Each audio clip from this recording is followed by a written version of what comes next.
জনপদের খাদেম বানান, আমাকে বিজয়ী করেন, তাহলে আমার প্রতিপক্ষের কোন দলের কোন নেতা কর্মীকে নিজের বাড়িঘর থেকে, ব্যবসা প্রতিষ্ঠান থেকে 1 ঘন্টার জন্য পালিয়ে থাকতে হবে না ইনশাআল্লাহ।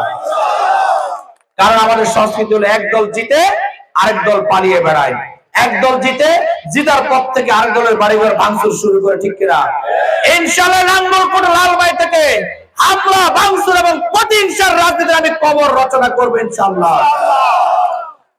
রাজনীতি হবে মানুষের কল্যাণে, মানুষের কল্যাণের রাজনীতিতে ভাঙচুর চলতে পারে না, হামলা চলতে পারে না, প্রতিহিংসা চলতে পারে না। ইনশাআল্লাহ আমি যা কথা দিচ্ছি আমি তা বাস্তবায়ন করবই করব ইনশাআল্লাহ। আমি আপনাদের দোয়া চাই।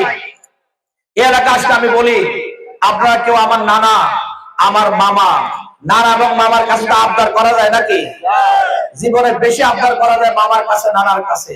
সুতরাং আপনার মামা, নানা, আপনাদের কাছে আমি আবদার করতে পারি, যে দলে করেন না কেন, যে ব্যক্তিকে পছন্দ করেন না কেন, শুধুমাত্র এই নির্বাচনে আপনাদের নাতি হিসেবে, ভাগিনা হিসেবে দাঁড়িপাল্লাকে একটা ভোট দেওয়া যায়?